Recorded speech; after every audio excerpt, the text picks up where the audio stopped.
এরপরের প্রশ্ন হলো, আমার ছেলেকে ঢাকার খ্যাতনামা এক কিন্ডারগার্টেনে ভর্তি করেছি। সেখানে মাসের শুরুতে তাদের বেতন দিতে হয়। আল্লাহ না করুক আমার ছেলের কিছু হয়ে গেলে কিংবা চলে আসলে এই বেতন তাদের জন্য জায়েজ হবে কিনা? মাসের শুরুতে কি বেতন নিয়ে নেওয়া ঠিক? মাসের শুরুতে বেতন, অগ্রিম বেতন নেওয়া যেতে পারে, তবে সেই অগ্রিম বেতন নেওয়ার ক্ষেত্রে যে নীতিমালা থাকবে, উভয় পক্ষের মধ্যে যে সমঝোতা থাকবে, সে সমঝোতার আলোকেই এটি নেওয়া যাবে।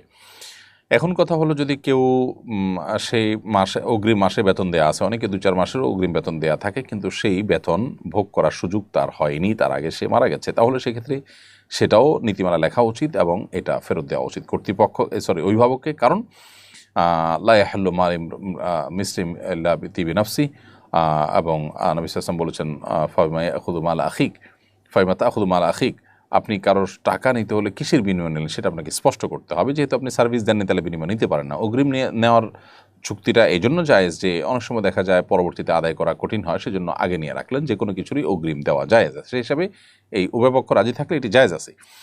বাট নীতিমালা যেটা থাকবে সেই নীতিমালার উপরে আমল করতে হবে। উভয় পক্ষ যেটার উপরে সম্মত হবে সেটার উপরে তার আমল করতে হবে।